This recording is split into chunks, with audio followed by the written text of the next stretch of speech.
What's going on, everybody? And welcome into the 32nd episode of the CRZY podcast.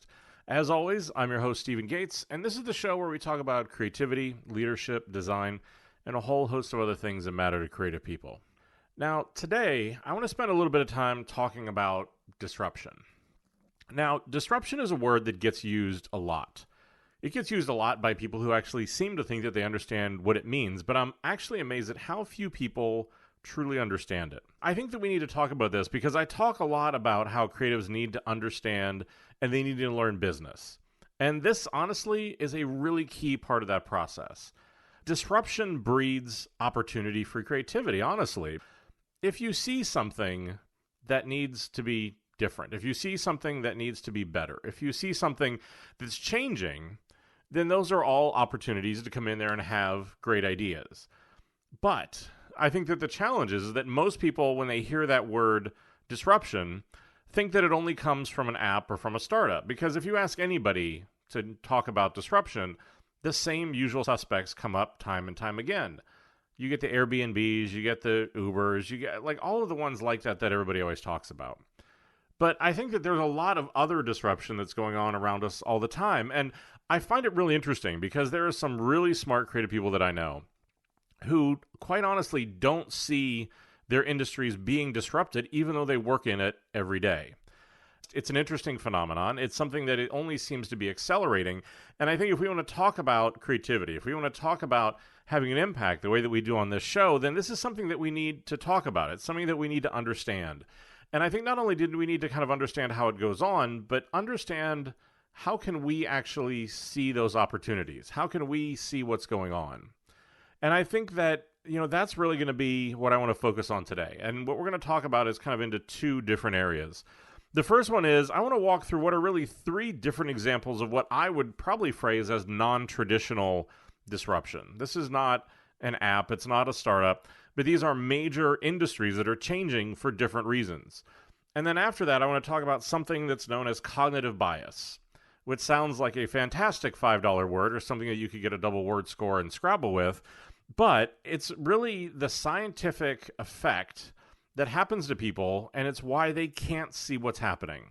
So I want to talk a little bit about what is that, how do you understand it, and then how do we actually start to overcome it. So let's jump right in and let's start with the first one of these sort of disruptions.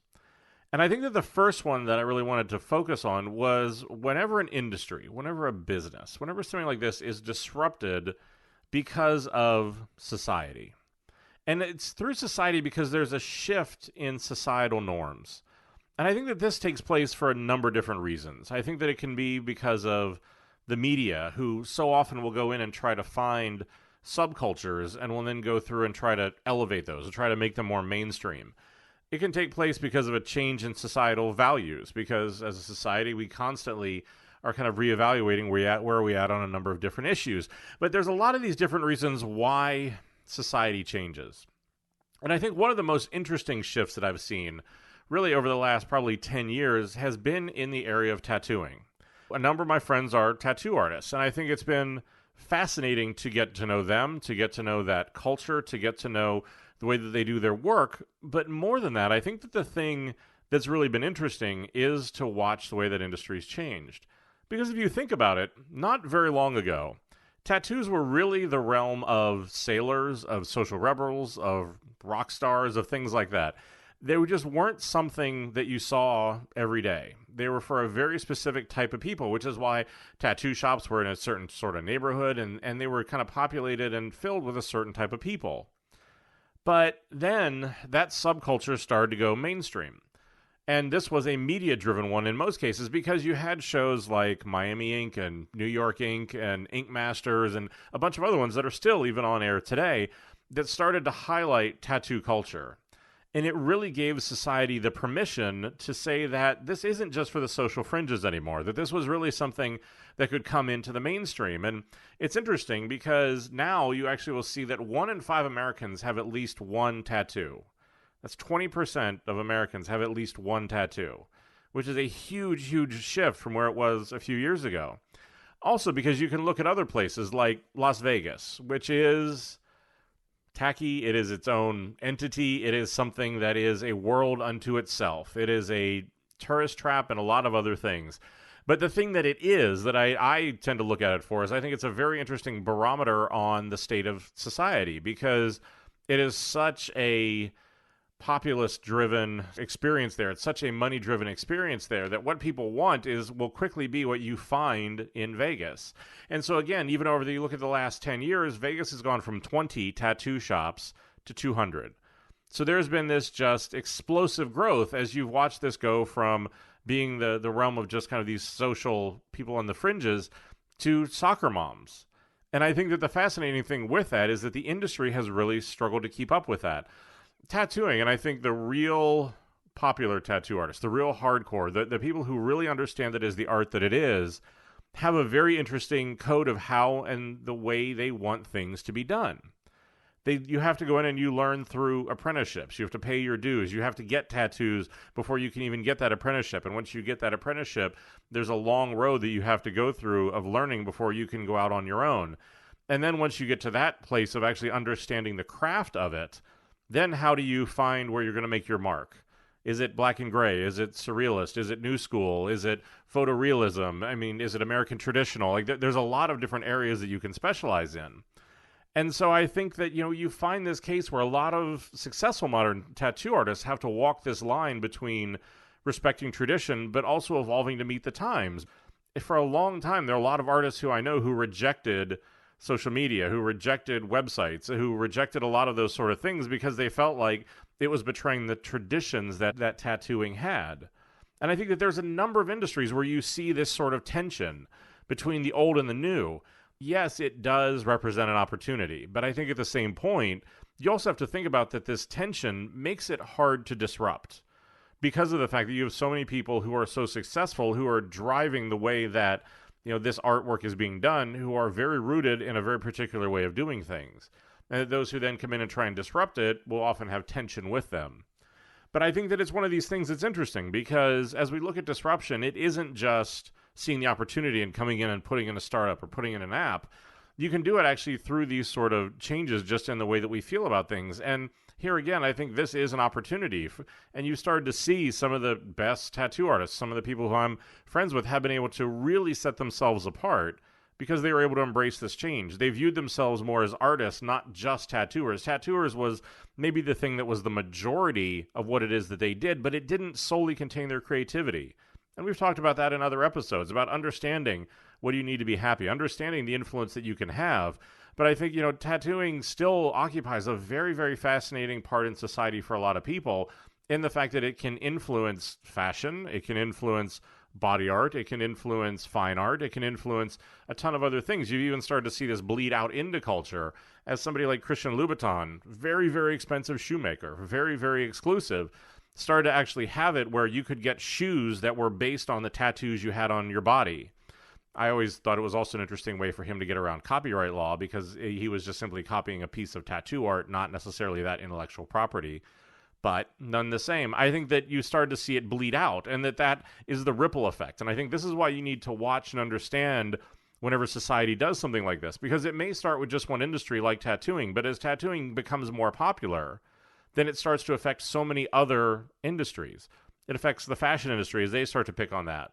It starts to influence the skincare industry because all of a sudden they're seeing more people getting tattoos, so you need tattoo care for the aftercare after you get the actual ink. And on and on and on as it starts to bleed and ripple out from this one change. But that's the thing. You have to see that starting. You have to see where that first shift in society happens. And I think this is where you have to pay attention to this. You have to look at media. You have to look at just simply whenever you walk around in the world, look at what you see. If all of a sudden you see people who start to have a lot more ink than they used to in the past, you need to pay attention to that and say, why is this happening? What is that opportunity that might be there? So from there, we'll go on and talk about the next one, which again is a form of disruption, but I think it happens a little bit differently. And the way that I think that this one happens is it's much more of an inside-out disruption. Because there are times whenever you have companies that may have started a trend, they may have started an industry, but a very interesting thing often happens on the way up in that industry as it grows from a niche to mainstream. And so I think that, it is one of these things where it really probably most of the time happens whenever that company loses its values or it loses a connection with its consumers. And I think whenever this happens, here again, there's an opportunity to be able to jump in that and to be able to kind of make a difference for that. So here as an example is, again, something that is near and dear to my heart is let's talk about the company Kid Robot. Now, a lot of you have probably heard that name. Some of you immediately know what that is. Other of you may have not a clue. If you have not a clue what Kid Robot is, if you have ever walked into a creative's office and you saw what you thought were just simply a bunch of toys sitting on their shelves, but they treated those objects like they were fine art, and they referred to them as art toys or urban vinyl or things like that, those were more than likely from Kid Robot. Now, Kid Robot started around 2002 by a guy named Paul Budnitz, and Paul at the time had a company that was importing mini discs.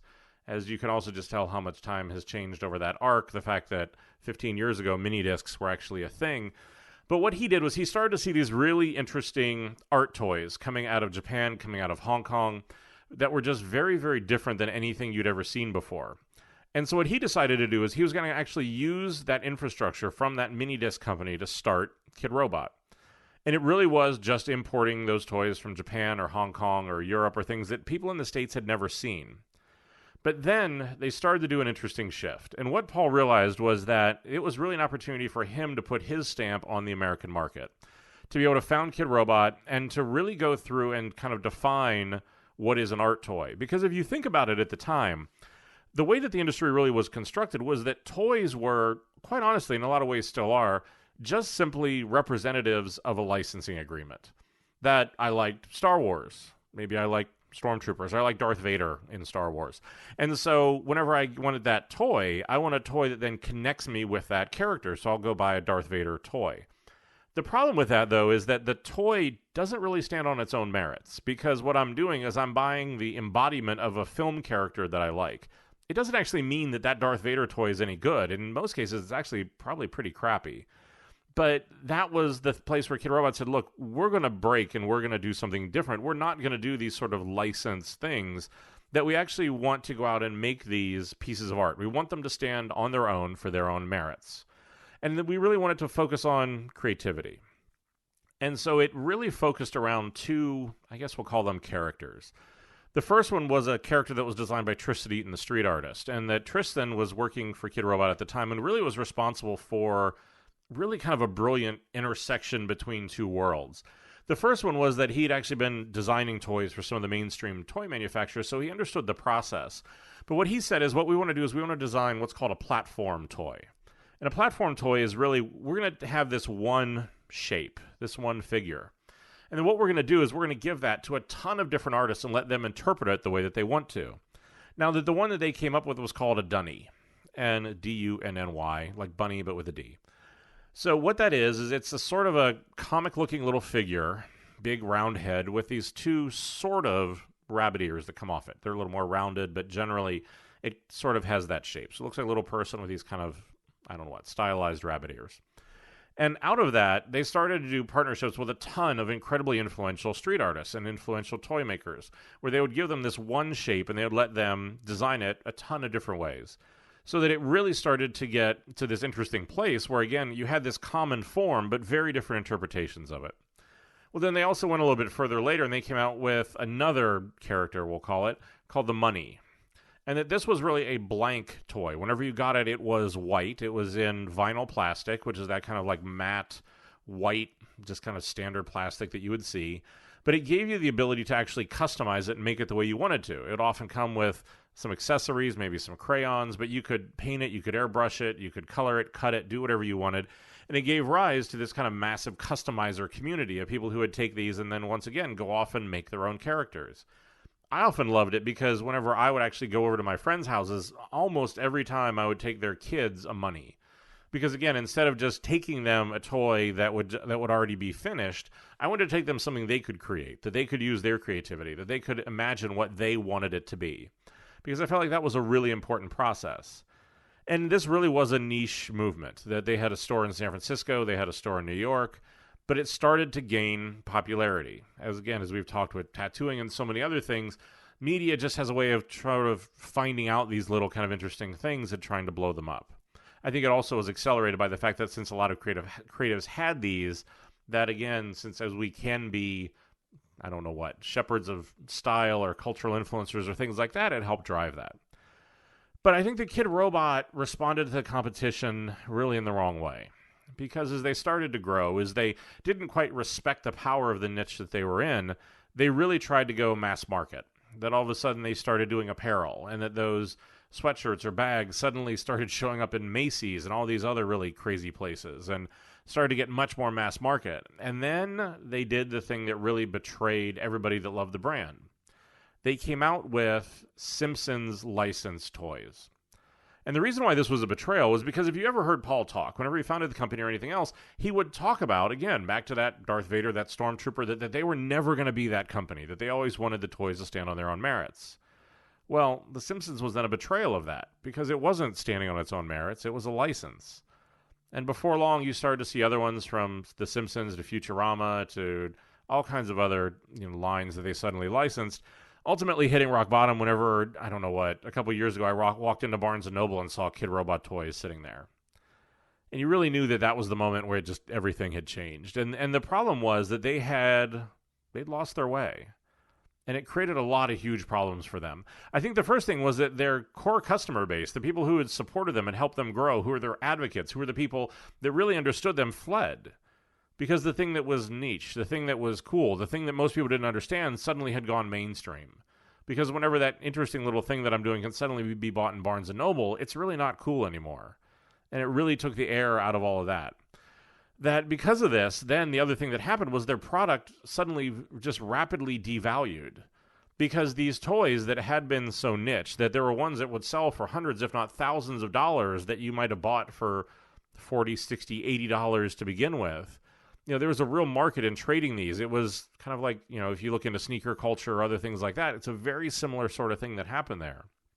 But whenever it went mass market, suddenly they devalued their entire market. Because unless you had the really, really early stuff, you could just get it anywhere. And it wasn't as special anymore. So they took that whole part of the market away from it. And it also then gave rise to competition. Because this is the thing, is that whenever they lost their way, whenever they started to do this, other companies could see the trend, but they also could sense the opportunity. And since Kid Robot lost their advantage, and since they went mass market, all of a sudden they started to compete against other mass market companies. One of the ones that I think most people would know what they were was a company called Funko, and they created these figures called Pop. Pop are, and I'm here again, if you walked into any Toys R Us, any Barnes & Noble, these things are everywhere. They tend to be in little white square boxes, and they're these sort of spherical-headed little characters that are licensed against, you name it. Every movie franchise, every TV franchise, everything. And that all of a sudden Funko came into that space and started to be able to kind of, again, take a platform toy and be able to make that something that was popular. But these figures then caused a huge problem in the industry, because the other thing was that new consumers, people who were coming into the space, they really couldn't tell the difference between an art toy and just what a Funko was. So why are some of these? Why are some of the high ends of these? Why are the ones that may be hundreds, if not thousands of dollars? What's the difference between that and the $10 one, $8 one I can get in Barnes & Noble? So the value proposition of the entire industry collapsed in on itself, because now all of a sudden consumers couldn't discern value for things, and you just really started to see a problem with this. Here was the problem, was that Kid Robot, in their quest for popularity, in the quest to grow the brand so quickly, didn't see that they were actually disrupting themselves, that they lost what was special about them. They lost what people cared about. They lost the niche in their quest to grow. And this is the problem, right? We've talked about this when it comes to careers. We've talked about this in companies and so many other things, is that you have to have some amount of patience to be able to grow it the right way, to understand your consumers, to respect them, and to stick with what made you special, even if that may grow at a slightly slower rate than what it is that you'd like. And I think that sometimes the companies that are the most successful over a long period of time understand this and respect it, as opposed to the ones that sell out are the ones that so often just simply fall apart. But there are opportunities in both. There are opportunities in identifying this niche and understanding how can you start to use it and bring it into your work and tap into a growing consciousness inside of culture. But then again, whenever you also see these companies blow up and they start to collapse, that there is also opportunities there for creativity to be able to come into this space and do something different. And that's, this space with these art toys remains something that is very much in flux, if not really still in crisis, as the industry tries to figure out how to reinvent itself. Because so many of them want to do mass market, but what none of them seem to understand is what I said before. Until they can reestablish a value proposition, until they can understand and separate out these different sorts of products, they all continue to bleed together, which is why everybody just keeps cannibalizing their own traffic. So, I think that it's an interesting opportunity, but it's one that you can definitely take advantage of. The third one and the last one I want to talk about is something that I called keynote disruption. What the hell does that mean? So I think keynote disruption really comes about whenever you see a new product launch. Because as creatives, we have to deal with this ever-evolving landscape of digital technologies, of products, of just the fact that there is so much of what we design for and what we design on is totally out of our control. And that, quite frankly, one new product can cause a shift in consumer behavior, and we usually have very, very little time to see it coming. If you think about wearables, if you think about voice-driven navigation because of things like Alexa or Siri or things like that, like there are just certain companies that sit in a place in this culture that can drive an effect into our work that we can't control. This is the Apples, the Googles, occasionally the Microsofts and others who are able to put out things into very large, robust ecosystems that we have to react to. One of the ones that I'll tell you is a personal story of what I went through for something like this is around the work that I did with Apple Watch. Now, the work that I did on Apple Watch, and which ultimately led to the starred preferred guest Apple Watch app, it got featured in, I don't know what, I think like 3 Apple TV commercials, maybe 4 TV commercials, 3 keynotes, whatever. I can't keep them straight. But the reality is that it didn't actually start with Apple Watch. That work didn't start there. That it really started with actually Google Glass. And I'll be honest, and for all of you that I could just hear actually roll your eyes whenever I said those words, the thing for me was that whenever Glass came out, I never thought it was going to become the next great consumer device. I just never thought that was going to be the case. There were too many things that I just felt like Google didn't take into account. They shifted the operating system 2 times before it actually even officially launched to be able to build apps for it. I felt like they never really did the psychological, sociological work that they needed to understand how are people going to react whenever you walked around with a camera stuck in the middle of your face. And also, quite frankly, they just really screwed up the launch because it went from being this $1,500 thing that people who wanted to develop for the platform could get to the fact that they just simply let it sit out there too long. And it became this sort of like, I don't know what, great big douchebag flag where all of a sudden people started wearing this around just so you could know that they had that much money or that they had that much access. And it turned into something very different. So with all of that, why the hell did I actually design and launch an app on that, which I think we're one of the few people that actually did. But the reason why was because whenever I looked at that, I could see wearables coming. You could see that form factor coming. Apple Watch, which had been called a lot of different things up until that point, had been rumored for a while that Apple was working on something like that. You knew that Samsung and others and Google were working on their version of that. So we didn't design Glass because we thought it was going to be this big home run. We did it because, quite frankly, we felt like we had to understand how designing for wearables was going to be different than designing for apps or for websites. Because that's the thing, is it's so often whenever these shifts happen, whenever you see the introduction of just digital technology in general with websites, and then you saw the rise of social media, and then you saw apps, and then you've seen wearables, and now you've seen voice-driven navigation, and. With every one of these, you want to assume that consumer behavior is going to be the same. This was a massive mistake that tons of people have made, still make. Whenever you think that, well, I know the way a consumer behaves on a website, that's the way they're going to behave on an app. That's the way they're going to behave on a wearable, or that's the way they're going to behave in these different contexts. I've talked about this in other shows. But the reality is that that's not the case, that their thinking is different because it is a different form factor. And the way that I would explain this to you, and I think the thing that I would encourage you to do, really looking at all 3 of these examples, probably more than anything, is that I think it's about watching the trend lines, not the headlines. And now that's a line that I learned from Fritz von Paschen, who's the old boss of mine, who's the ex-CEO at Starwood, whenever Starwood still existed. And Fritz, in a lot of ways, was really probably probably one of the smartest guys I've ever known. He's one of the, probably maybe the only person who I ever felt like deserved the CEO title, because he just was voracious in his want to understand what was going on in society and technology and so many of the other things. But I think that whenever he talked about that, about watching the trend lines, not the headlines, and I knew that that was a piece of advice he'd gotten from Bill Clinton.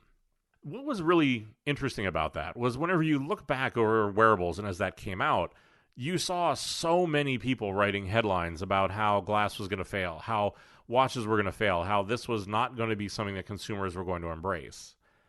And the reality was that it wasn't about, if you'd have bought into all that press, you wouldn't have done anything for it.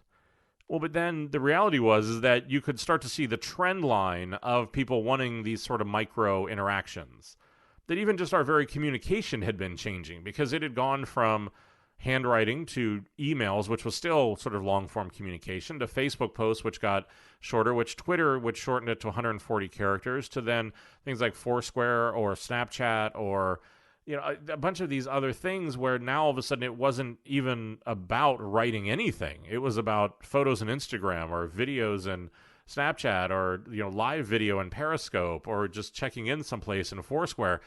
You could see this trend line moving through technology and moving through society of trying to make things simpler. And I think that was the important part of that, because whenever it came time then, whenever we got the opportunity to work on Apple Watch, we had a huge advantage. And I think that was one of the reasons why I would argue that I think our app is still probably one of the single best executions on that platform, even years after it launched. Partially because I think most people still don't understand just the form factor and how you need to design for a wearable. But I think the reason why is because they didn't take the time to actually learn. They thought, oh, this is just going to be a smaller iPhone app, which then made it a catastrophic failure whenever it didn't actually work that way. So what can we learn from all this? And what's the common theme that runs through all of these examples? And there is a common theme. And the common theme, quite frankly, is cognitive bias. And here again, as I said in the opening, it's a very big $5 word. You can use it for Scrabble. You can use it to impress your friends, your girlfriend, your wife, or anybody just simply walking down the street because it sounds impressive, cognitive bias. Or it sounds like a great album from like a indie rock band sometime in the 90s, I guess. But in either case, this was another term that I learned from Fritz, and that it really is something that really just acknowledges the fact that everybody has blind spots. My friends who were tattoo artists, who were in the tattoo industry, who knew that something was changing but couldn't put their finger on it. My friends who work as toy designers, who were in that industry, who knew things were changing, again, couldn't quite put their finger on it.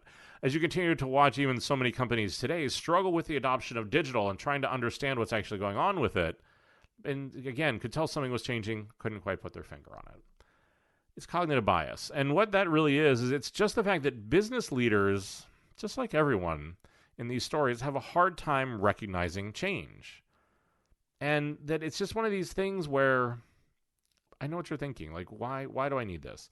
And it's just a cognitive bias is a systematic error in thinking, and it affects the decisions and the judgments that you make. It's, like I said, it's just a blind spot. And there are a lot of reasons why this can happen. It's really when we're making judgments and decisions about the world around us, we like to think that we're objective. We like to think that we're logical. We like to think that we're capable of taking and evaluating all this information that's available to us, right? We're the smartest person in the room. We can look at things and we can see things that others can't. I think creatives are even more prone to cognitive bias on some of these things because of the fact that we're used to questioning everything. But sometimes we miss the big thing that's right in front of us.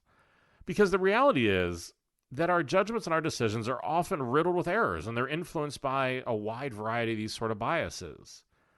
Because a cognitive bias, well, they're often a result of our attempting to simplify information. There are rules of thumb that help us make sense of the world and to reach decisions fairly quickly, because we know that in a lot of cases we're being pressured to do things fast, to look at information, to make snap judgments, and to kind of say, okay, great, I need to look at this, I need to keep moving on. But this is the biggest thing with this, and I think this is the biggest place where cognitive bias comes from, is the fact that we tend to only make and we tend to look at just these short-term decisions. We don't step back. We don't step back and say, okay, well, I work in this industry every day. Do I genuinely understand what's going on here? Do I genuinely understand how I could become better, how things are changing? I think that that's a huge, really underlying theme in this entire podcast, is trying to get people to overcome cognitive biases. Because in so many ways, people know that they need to be more creative, but they don't understand their process. They know that they need to step up and become stronger leaders, but they don't really understand how to do it. Or they think that they are already, but they're just managing people, they're not leading them. But this is the problem, is that there are all of these little biases where we rationalize and simplify our process so that it makes sense for us, and it makes us comfortable. This is why I've said before, and I'll say it again, comfort is the enemy of greatness. And this is truly the expression of that. Because this really is the case where, since we feel like we know these things, we know how stuff works, we have done this long enough, that we start to glaze over it and we lose the forest for the trees. And I will actually say that Fritz, my ex-CEO, wrote a book that I would recommend everybody go out and read. It's called The Disruptor's Feast. You can get it on Amazon, you can get it on the Apple bookstore, like tons and tons of places you can get this. But I think it does a really good job of him narrating how does he overcome cognitive bias. What are some of the things that he's done to see the trend lines and not the headlines? But I think that it's something that you need to think about is how often are you really questioning the world around you? How often are you actually going through and looking at what's actually going on and understanding, okay, well, do I really understand this? Am I really taking an objective look at this, or am I just getting too comfortable, and am I kind of losing the plot here, and am I losing the ability to become differentiated? Because if you can't see these trends, if you can't see something like the emergence of wearables, if you can't see a lot of these sort of things, you miss the opportunity to do great work, to have ideas that have impact, to be the one that shows up first to do something. And that's inherently the problem that we all struggle with, is first. Because so often in any creative profession, the one who shows up and does it first is rewarded. They're celebrated. They're the innovator. They're the visionary. Everybody else who comes after them just simply copies. So how do you find those moments? And I think that so often the people that you see that, they can recognize these cognitive biases. They can see the trend line of something coming, and then they can figure out how to act on it. And so, I could probably do a whole show, again, just on the specific types of cognitive biases. But I guess I'm not convinced that there's a ton of people that really want to dig into it to that deep. And I think that's a shame. So what I'm going to do is that there are actually 12 different types of cognitive biases, which I know is a crazy, crazy number. But there's a great article that really spells all these out that I would highly encourage you to go and read. I'm going to put a link to that article and all about this stuff in the show notes. Because I think that because this is the thing, right? This is the reason why I think we need to understand disruption, we need to understand cognitive bias, is because for all of us, it takes a concerted effort to develop what is almost like the conceptual peripheral vision to overcome these biases and look forward. Because, I think that it really is about the trend lines and not the headlines, that you have to understand how cognitive biases work so you can see things differently and spot these opportunities. But ultimately, the other thing that it requires you to do, and there are so many themes that continue to revisit themselves as I go through and I do these shows, but it really is the need for empathy and for living in your customers' problems, because only whenever you can be that split of an insider and an outsider at the same time can you also see these opportunities. Whenever you can actually go through, and let's use the wearables example again. If you can be the insider who can actually go in and gain the actual knowledge of how do you design for this platform, of understanding that as a trend line, most people like to do something on their computer for, about the year in the future, year in the past. When it comes to a tablet, that's about a 3-month window of doing things for 3 months in the future, 3 months in the past. Your phone's about a month. Wearables are for what am I doing right now? Well, the only way you see that trend line and you understand the difference between those form factors is to actually design for it, is to get in the weeds and to be the insider on something like that. But it's not just doing that. It's not just being blinded by the execution, but it's also stepping back to see that bigger picture, to see the breaks between those sort of things, and to have that empathy built up so that I can say, okay, well, I understand how and why people are using this. Now, why are they doing that? And let me step back and take a bit more of a macro view on that. That's the thing, is that empathy is the key to so many of these things. As we talked about in other shows, and as I get questions about, creativity isn't just about what happens in the moment. It's not just when you get the brief. It's not just when that problem presents itself and when the client comes to you and says that they need something. It's like being an athlete. It's about the off season. It's about the weight training. It's about the exercise. It's about the repetition. It's about going through and trying to live these sort of things to spot these opportunities so that I can file them away. I can see these disruptions. I can see these trend lines. I can see a lot of this sort of stuff so that then whenever the opportunity for that work presents itself, then I can capitalize on that.